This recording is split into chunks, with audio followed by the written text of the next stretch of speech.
Capítulo 35 King's Cross. Ele estava de bruços, escutando o silêncio. Absolutamente sozinho. Ninguém o observava, ninguém mais estava ali. Nem tinha absoluta certeza de que ele próprio estivesse ali. Muito tempo depois, ou talvez tempo algum, ocorreu-lhe que devia existir. Devia ser mais do que pensamento incorpóreo, porque estava deitado, decididamente deitado, sobre alguma superfície. Portanto, possuía tato, e a coisa sobre a qual deitava também existia. Quase no instante em que chegou a esta conclusão, Harry tomou consciência de que estava nu. Convencido de sua total solidão, isso não o preocupou, mas deixou-o ligeiramente intrigado. Perguntou-se se, uma vez que podia sentir, também seria capaz de ver.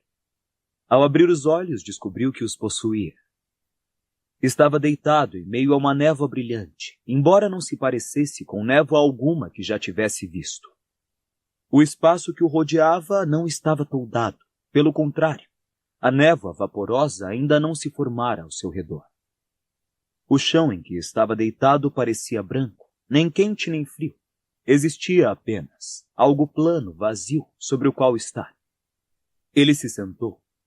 Seu corpo parecia ileso. Apalpou o rosto. Não estava mais usando óculos. Então, do nada informe que o cercava, chegou-lhe aos ouvidos um barulho. As batidinhas suaves de algo que adejava, se açoitava e se debatia. Era um barulho que inspirava piedade, mas também era ligeiramente obsceno. Teve a desconfortável sensação de que estava bisbilhotando alguma coisa furtiva, vergonhosa. Pela primeira vez, desejou estar vestido. Mal acabara de formular mentalmente esse desejo, apareceram vestes a uma pequena distância. Apanhou-as e vestiu-as. Eram macias, limpas e quentes. Era extraordinário como tinham aparecido instantaneamente no momento em que as desejara. Ele se levantou e relanceou ao redor. Estaria em alguma ampla sala precisa? Quanto mais olhava, mais havia para ver. Um enorme domo de vidro faiscava ao sol lá no alto. Talvez fosse um palácio. Tudo era imóvel e silencioso, exceto por aquelas estranhas lamúrias e pancadas surdas que vinham dali perto em meio à névoa. Harry se virou lentamente no mesmo lugar e o ambiente pareceu se reinventar diante de seus olhos. Um grande vão, claro e limpo. Um salão muito maior do que o salão principal com aquele teto abobadado de vidro. Vazio. Ele era a única pessoa ali, exceto por... Encolheu-se. Localizara a coisa que estava produzindo os ruídos. Tinha a forma de uma criancinha nua enroscada no chão, a pele em carne viva e grossa, parecendo açoitada, e tremia embaixo de uma cadeira onde fora deixada, indesejável, posta fora de vista, tentando respirar. Teve medo. Pequena, frágil e ferida como estava, Harry não quis se aproximar dela. Contudo, ele foi se acercando devagar, pronto para saltar para trás a qualquer momento. Logo estava perto o suficiente para tocá-la, ainda que não conseguisse se obrigar a isso. Sentiu-se um covarde. Devia consolá-la, mas ela lhe causava repugnância. Não há nada que você possa fazer. Ele virou-se depressa. Alvo Dumbledore vinha ao seu encontro, animado e aprumado, trajando amplas vestes azul escuras. Harry! Ele abriu bem os braços, e suas mãos estavam ambas inteiras, brancas e ilesas. Garoto maravilhoso! Homem corajoso, muito corajoso! Vamos caminhar! Aturdido, Harry acompanhou. Dumbledore se afastou da criança flagelada que choramingava e o conduziu a duas cadeiras em que Harry não reparara antes, dispostas a alguma distância sob aquele teto alto e cintilante. Dumbledore sentou-se em uma delas e Harry se largou na outra, fitando o seu antigo diretor.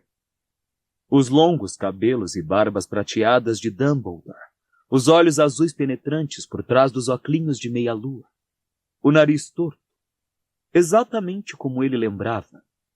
Contudo, mas você está morto, disse Harry. Ah, sim, respondeu Dumbledore sem rodeios. Então, eu estou morto também? Ah, disse o diretor com um sorriso ainda maior. Essa é a dúvida, não é? De modo geral, meu caro rapaz, acho que não. Eles se encararam, o velho ainda sorrindo. Não? Repetiu Harry. Não. Mas... Harry levou instintivamente a mão à cicatriz em forma de raio. Aparentemente sumira. Mas eu deveria ter morrido. Não me defendi. Deliberadamente deixei que me matasse. Isso, acho eu, terá feito toda a diferença. A felicidade parecia se irradiar de Dumbledore como luz, como fogo. Harry jamais vira um homem tão absoluta e palpavelmente satisfeito. Explique, pediu Harry. Mas você já sabe. E Dumbledore girou os polegares. Eu deixei que me matasse. Não foi? Foi, assentiu Dumbledore. Continue. Então, a parte da alma dele que estava comigo... Dumbledore assentiu ainda mais entusiasticamente, instando Harry a prosseguir, um amplo sorriso de incentivo no rosto. Se foi? Ah, sim.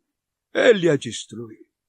A sua alma é inteira e totalmente sua, Harry. Mas então... Harry espiou por cima do ombro, para onde a pequena criatura mutilada tremia embaixo da cadeira. Que é aquilo, professor? Uma coisa além da nossa possibilidade de ajudar. Mas se Voldemort usou aquela maldição da morte, recomeçou Harry, e desta vez ninguém morreu por mim, como posso estar vivo? Acho que você sabe. Faça uma retrospectiva. Lembre o que ele fez em sua ignorância, cobiça e crueldade. Harry pensou. Deixou o seu olhar vaguear pelo ambiente. Se de fato fosse um palácio o lugar em que estavam, era estranho, com cadeiras em pequenas fileiras e gradis aqui e ali. E Dumbledore e a criatura atrofiada embaixo da cadeira eram os únicos seres presentes. Então a resposta aflorou aos seus lábios facilmente, sem esforço. Ele tirou meu sangue, respondeu Harry. Exato! Exclamou Dumbledore. Ele tirou o seu sangue e usou-o para reconstruir o próprio corpo vivente. O seu sangue nas veias dele, Harry. A proteção de Lilian nos dois. Ele prendeu você à vida enquanto ele viver. Eu vivo enquanto ele viver? Mas pensei que fosse o contrário. Pensei que nós dois tínhamos que morrer. Ou dá no mesmo. Harry foi distraído pelo choro e as batidas da criatura angustiada às suas costas, e tornou a se virar para vê-la. Tem certeza de que não podemos fazer nada? Não há ajuda possível. Então me explique melhor, pediu Harry, e Dumbledore sorriu. Você foi a 7ª Horcrux, Harry. A Horcrux que ele nunca pretendeu criar. Voldemort deixou a alma tão instável que ela se fragmentou quando ele cometeu aqueles atos de indizível maldade. O assassinato dos seus pais, a tentativa de matar uma criança. Mas o que escapou daquele quarto foi ainda menos do que ele percebeu. Voldemort deixou ali mais do que o seu corpo. Deixou uma parte de si mesmo presa a você, a pretensa vítima que sobrevivera. E o conhecimento dele permaneceu lamentavelmente incompleto, Harry. Aquilo a que Voldemort não dá valor, ele não se dá sequer o trabalho de compreender.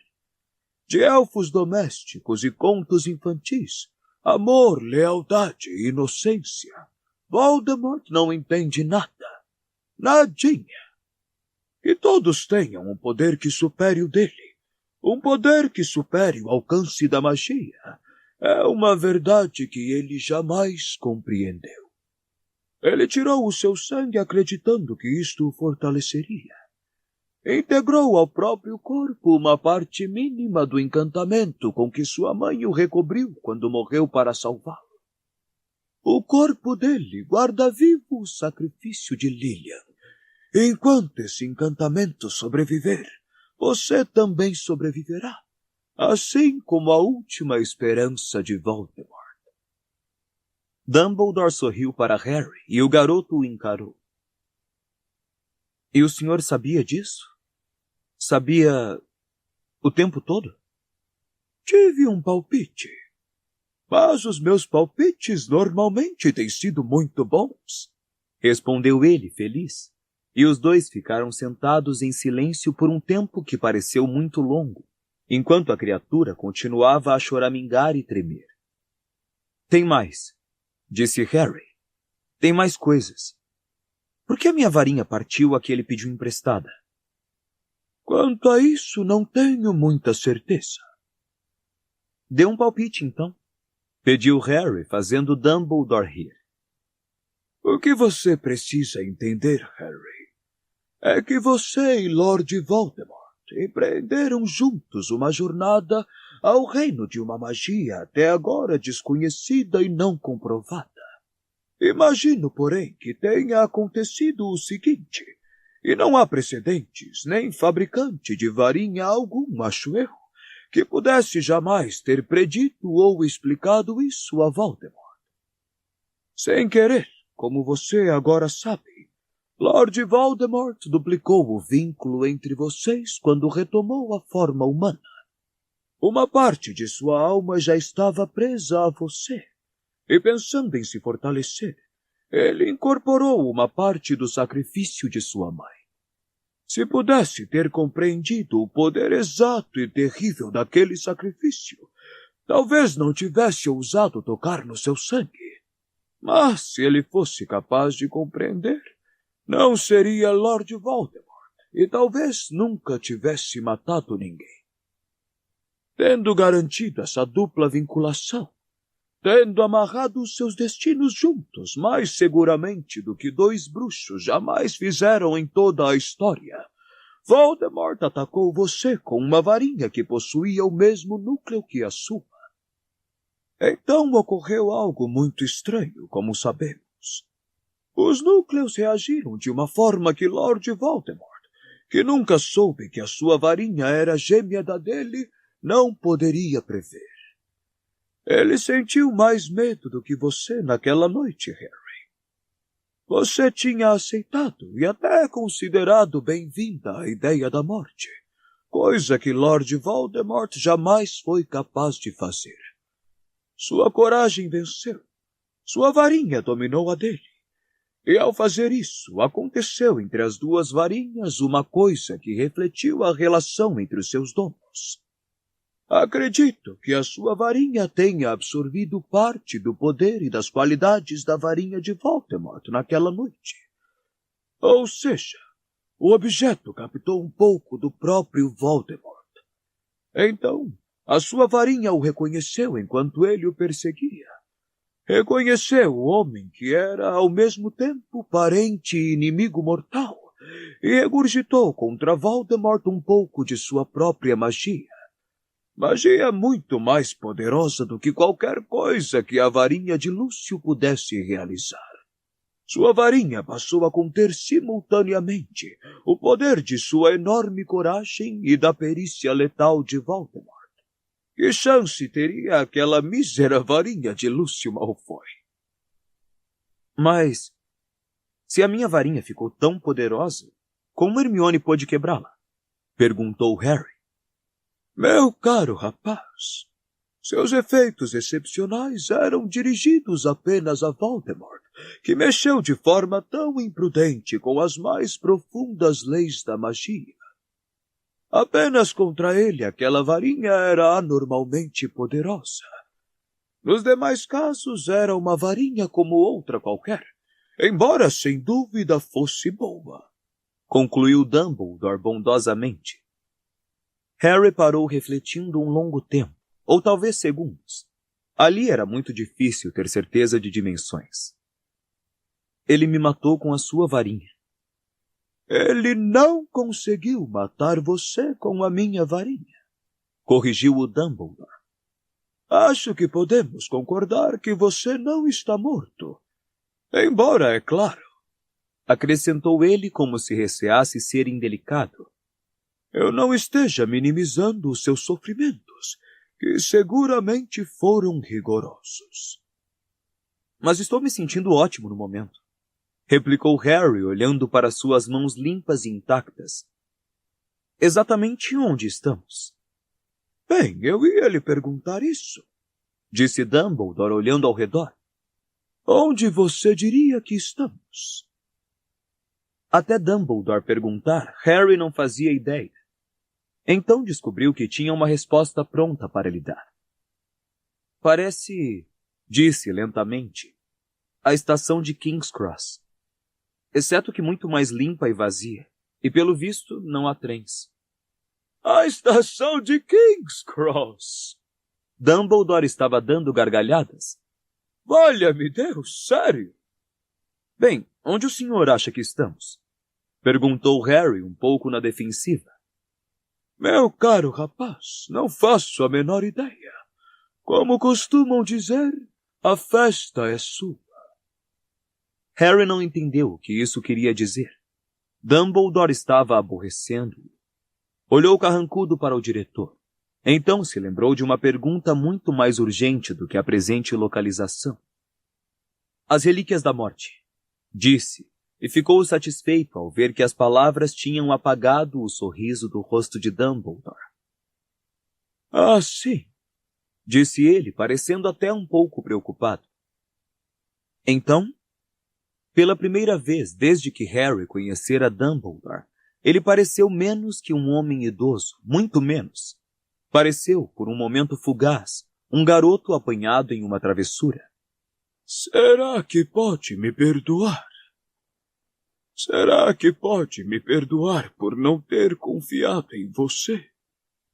Por não ter lhe dito? Harry, eu só receei que você fracassasse como eu. Só temi que repetisse os meus erros. Imploro o seu perdão, Harry. Já faz algum tempo que sei que você é um homem melhor do que eu. Do que está falando? Perguntou o garoto, assustado com o tom de Dumbledore, com as lágrimas repentinas em seus olhos. As relíquias, murmurou Dumbledore. O sonho de um homem desesperado. Mas elas são reais. Reais e perigosas, além de uma sedução para os tolos. E eu próprio fui um tolo. Mas você sabe disso, não é? Não tenho mais segredos para você. Você sabe. Que é que eu sei? Dumbledore virou-se de frente para Harry, e as lágrimas ainda cintilavam em seus olhos muito azuis. Senhor da Morte, Harry, Senhor da Morte. Em última análise, terei sido melhor que Voldemort. Claro que foi. Claro, como pode fazer essa pergunta?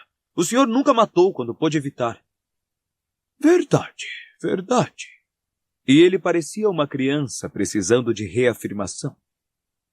Contudo, eu também busquei um modo de vencer a morte, Harry. Não como ele.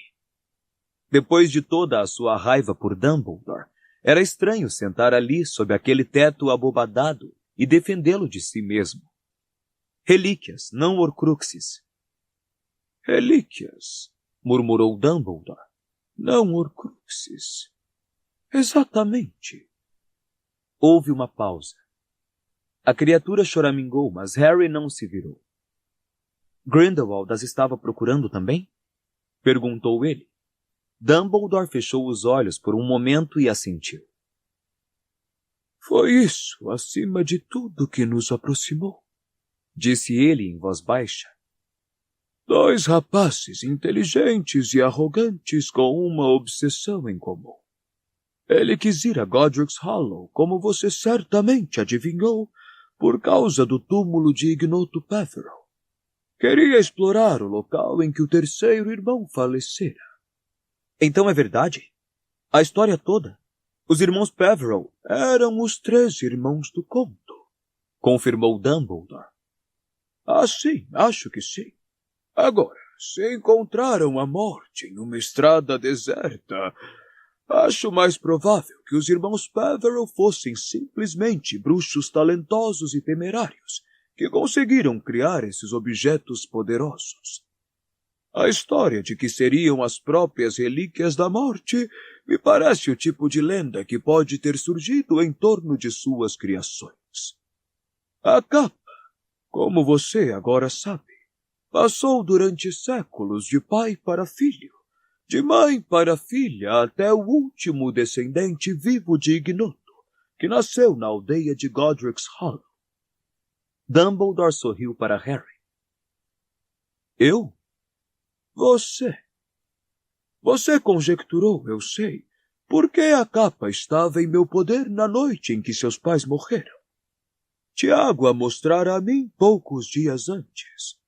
Ela explicava muitos dos seus malfeitos na escola que passavam despercebidos. Mal conseguia acreditar no que via.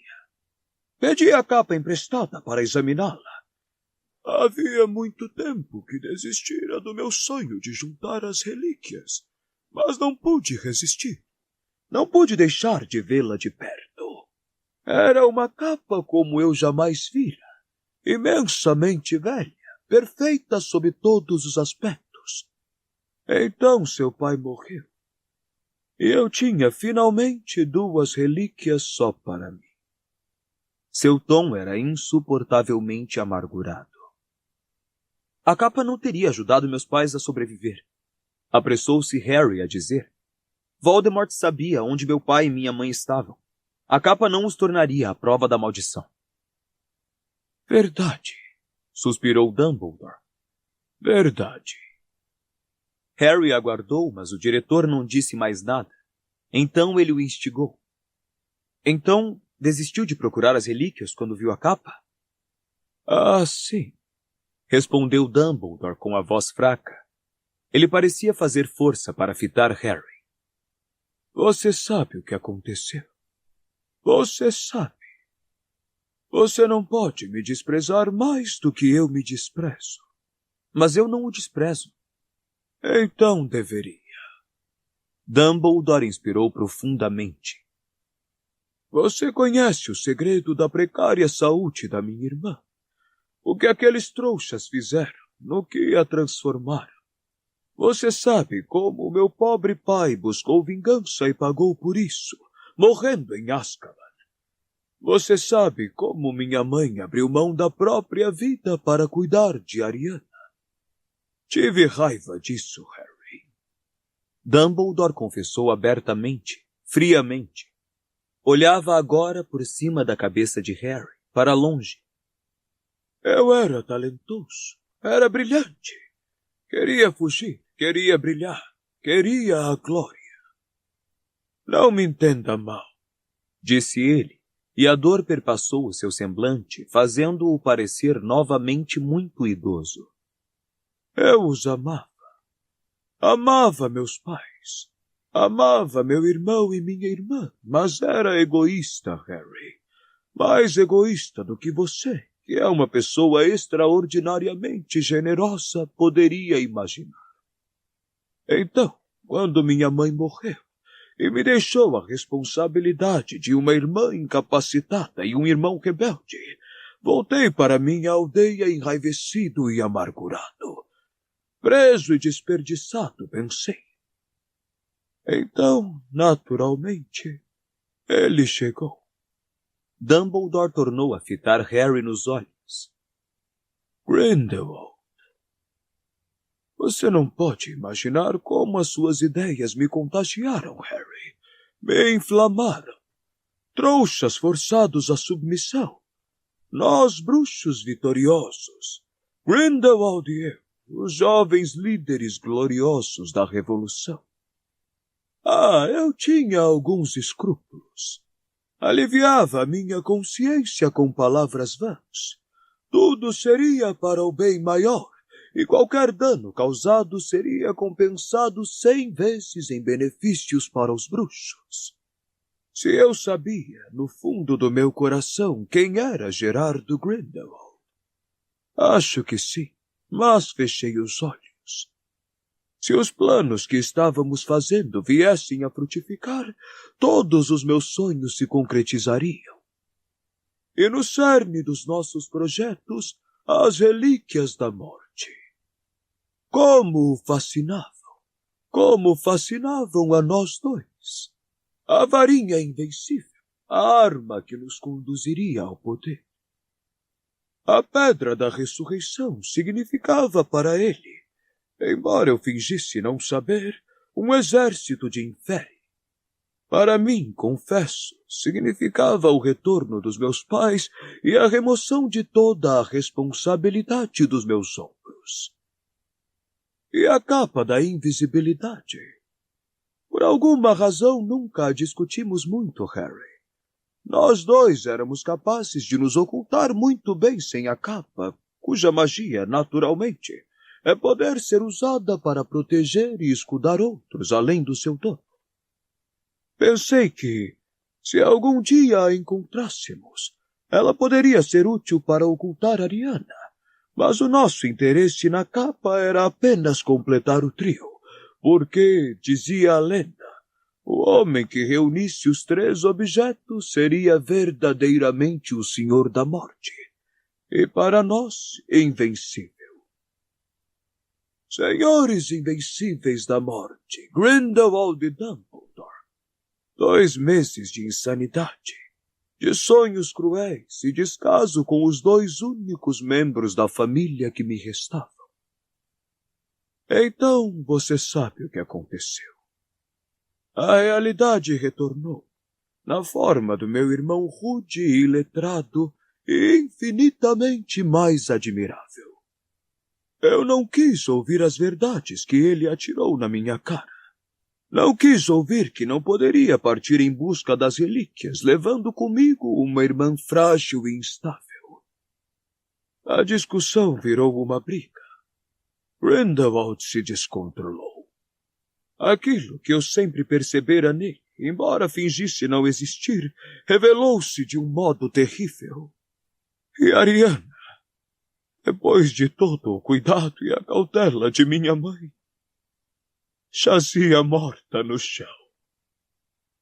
Dumbledore ofegou e começou a chorar profusamente.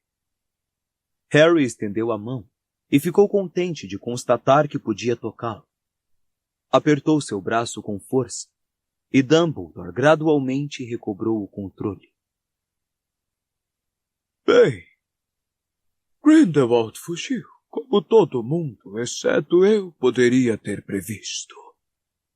Sumiu com os seus planos de tomar o poder e seus projetos de torturar trouxas, e seus sonhos com as relíquias da morte, sonhos em que eu o encorajara e ajudara. Ele fugiu, me deixando sozinho para enterrar minha irmã e aprender a viver com a culpa e o meu terrível pesar, o preço da minha vergonha. Os anos passaram. Correram boatos a respeito dele. Diziam que obtivera uma varinha de imenso poder. Entre mentes, me ofereceram o posto de ministro da magia, não uma, mas várias vezes. Naturalmente recusei. Aprendera que não seria confiável se tivesse o poder em minhas mãos. Mas o senhor teria sido melhor, muito melhor do que o Fudge ou o Scrimgeour, exclamou Harry. Teria? Perguntou Dumbledore abatido. Não estou muito seguro. Na adolescência, eu tinha comprovado que o poder era a minha fraqueza e a minha tentação. É uma coisa curiosa, Harry, mas talvez os que têm maior talento para o poder sejam os que nunca o buscaram. Pessoas como você, a quem empurram a liderança e que aceitam o manto do poder porque devem, e descobrem, para sua surpresa, que lhes cai bem. Eu estava mais seguro em Hogwarts. Acho que fui um bom professor. O senhor foi o melhor. É muita bondade sua, Harry. Mas enquanto eu me ocupava com o ensino de jovens bruxos, Grindelwald estava reunindo um exército. Diziam que tinha medo de mim. E talvez fosse verdade, mas teria menos do que eu tinha dele. Ah, não de morrer, explicou Dumbledore em resposta ao olhar indagador de Harry. Não do que ele pudesse me fazer usando a magia. Eu sabia que nos equiparávamos. Talvez eu fosse até um tantinho mais talentoso. Eu temia a verdade. Entende, eu nunca soube qual de nós, naquela última luta horrenda, havia realmente lançado o feitiço que matara minha irmã. Você pode me chamar de covarde. E teria razão. Harry, eu temia mais que tudo o conhecimento de que fora eu o causador de sua morte. Não apenas por causa da minha arrogância e estupidez, mas que eu, de fato, tivesse dado o golpe que lhe tirara a vida. Acho que ele sabia disso. Acho que sabia o que me apavorava. Adiei o confronto com ele até que finalmente fosse demasiado vergonhoso resistir por mais tempo. As pessoas estavam morrendo e ele parecia irrefreável. E tive que fazer o que pude. Bem, você sabe o que aconteceu a seguir. Ganhei o duelo. Ganhei a varinha. Novo silêncio.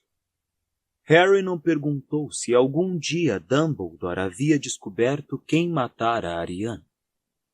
Não queria saber, e menos ainda que o diretor se visse obrigado a lhe dizer. E, finalmente, ele soube o que Dumbledore teria visto no espelho de Ogezed e por que compreendera tão bem a fascinação que o objeto exercia sobre Harry. Eles se sentaram em silêncio por muito tempo, e o choro da criatura às suas costas praticamente deixou de incomodar Harry. Por fim, o garoto disse: Grindelwald tentou impedir que Voldemort fosse atrás da varinha. Mentiu, sabe, fingindo que nunca a tivera em seu poder. Dumbledore assentiu, olhando para o colo, as lágrimas brilhando em seu nariz torto. Dizem que ele demonstrou remorso nos últimos anos, sozinho em sua cela em Nurmengal. Espero que seja verdade. Gostaria de pensar que ele percebeu o horror e a vergonha do que tinha feito. Talvez aquela mentira a Voldemort fosse a sua tentativa de compensar, de impedir que Voldemort se apossasse da relíquia. Ou violasse o seu túmulo, talvez? Arriscou Harry, e Dumbledore secou as lágrimas. Após mais um breve intervalo, Harry disse: O senhor tentou usar a Pedra da Ressurreição. Dumbledore fez que sim. Quando a descobri, depois de tantos anos, enterrada na casa abandonada dos Gond, a relíquia mais desejável de todas, embora na minha juventude eu a quisesse possuir por motivos muito diversos, perdi a cabeça, Harry. Esqueci que fora transformada em Horcrux, que o anel certamente carregaria um feitiço. Apanhei-o e coloquei-o no dedo, e por um segundo imaginei que estava prestes a ver Ariana, minha mãe e meu pai, e lhes dizer o muito que eu lamentava. Fui muito tolo, Harry. Depois de tantos anos, eu não aprendera nada. Eu era indigno de unir as relíquias da morte. Evidenciara isso repetidamente, e ali estava a prova final. Por quê? Era natural. Queria rever sua família. Que há de errado nisso? Talvez um homem em 1 milhão possa unir as relíquias, Harry. Eu só merecia possuir a mais mesquinha delas, a menos extraordinária. Eu merecia possuir a varinha das varinhas e não me gabar disso e não usá-la para matar. Tinha permissão de domar e usar a varinha porque a conquistara, não para meu ganho pessoal, mas para salvar outros do seu poder. Mas a capa, eu a tomei por mera curiosidade, por isso nunca poderia ter funcionado para mim como funciona para você, seu verdadeiro dono. A pedra eu a teria usado na tentativa de trazer de volta aqueles que estão em paz, e não para permitir o sacrifício da minha vida como você fez. Você é o digno possuidor das relíquias. Dumbledore deu uma palmadinha afetuosa na mão de Harry, e o garoto ergueu os olhos para o velho e sorriu. Não pôde se conter. Como poderia continuar zangado com Dumbledore agora? Por que precisou dificultar tanto as coisas? O sorriso de Dumbledore foi trêmulo. Receio que tenha contado com a senhorita Granger para refreá-lo, Harry. Tive medo que sua cabeça quente pudesse dominar o seu bom coração. Senti pavor que, se lhe apresentasse logo os fatos sobre esses objetos tentadores, você pudesse se apoderar das relíquias como fiz no momento errado, pelos motivos errados. Se pusesse as mãos nelas, eu queria que fossem suas sem perigo. Você é o verdadeiro Senhor da Morte, porque o verdadeiro Senhor não busca fugir da morte. Ele aceita que deve morrer e compreende que há coisas piores, muito piores do que a morte no mundo dos viventes. E Voldemort nunca ouviu falar nas relíquias? Acho que não, porque ele não reconheceu a Pedra da Ressurreição quando a transformou em Horcrux. Mas, mesmo que tivesse ouvido falar, Harry, duvido que se interessasse por qualquer delas, exceto a primeira. Não iria achar que precisasse da capa, e quanto à pedra, quem ele iria querer ressuscitar? Ele teme os mortos, ele não ama. Mas o senhor esperava que ele saísse em busca da varinha? Tive certeza de que tentaria, desde que a sua varinha derrotou Voldemort no cemitério de Little Hangleton. A princípio, ele receou que você o tivesse vencido por possuir maior perícia. Uma vez que sequestrou Olivaras, porém, ele descobriu a existência dos núcleos gêmeos. Achou que isso explicava tudo. Entretanto, a varinha emprestada não apresentou melhor resultado contra a sua. Então Voldemort, em vez de se perguntar que qualidade havia em você que tornava sua varinha tão forte, que dom você possuía que lhe faltava, naturalmente saiu à procura da única varinha que diziam derrotaria qualquer outra. Para ele, a varinha das varinhas se tornara uma obsessão que rivalizava a que tinha por você. Ele acredita que a varinha das varinhas elimina sua última fraqueza e o torna verdadeiramente invencível. Coitado do Severo. Se o senhor planejou morrer nas mãos de Snape, pretendia que ele acabasse dono da varinha, não? Admito que tive essa intenção, mas não se realizou como eu pretendi, não é? Não. Essa parte saiu diferente. A criatura às costas deles estremeceu e gemeu. E Harry e Dumbledore continuaram sentados, sem falar, fazendo a pausa mais demorada até aquele momento. A compreensão do que aconteceria a seguir foi pouco a pouco se consolidando em Harry nesses longos minutos, como a neve caindo suavemente. Tenho que voltar, não é? Isto depende de você. Tem opção? Ah, sim. Dumbledore sorriu. Estamos em King's Cross, não foi o que você disse? Acho que, se decidir não voltar, você poderia, digamos, tomar um trem. E aonde ele me levaria? Em frente, respondeu Dumbledore com simplicidade. Novo silêncio. Voldemort tem a varinha das varinhas. Verdade. Voldemort tem a varinha das varinhas. Mas o senhor quer que eu volte? Acho que se você escolher voltar, há uma chance de que ele seja liquidado para sempre. Não posso prometer. Mas de uma coisa eu sei, Harry. Você tem menos a temer do que ele ao retornarem para cá. Harry tornou a relancear a coisa em carne viva que tremia e engasgava na sombra sob a cadeira distante. Não tenha piedade dos mortos, Harry. Tenha piedade dos vivos e, acima de tudo, dos que vivem sem amor. Ao regressar, você poderá assegurar que menos almas serão mutiladas, menos famílias serão destroçadas.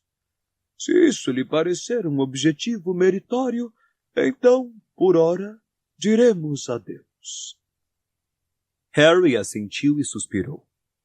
Deixar esse lugar não seria tão difícil quanto fora entrar na floresta, mas ali era quente, claro e tranquilo, e ele sabia que estaria voltando à dor e ao temor de outras perdas. Ele se ergueu, Dumbledore o acompanhou, e os dois se fitaram demoradamente. Me diga uma última coisa, disse Harry. Isso é real? Ou esteve acontecendo apenas em minha mente? Dumbledore lhe deu um grande sorriso, e sua voz pareceu alta e forte aos ouvidos de Harry, embora a névoa clara estivesse baixando e ocultando seu vulto. Claro que está acontecendo em sua mente, Harry. Mas por que isto significaria que não é real?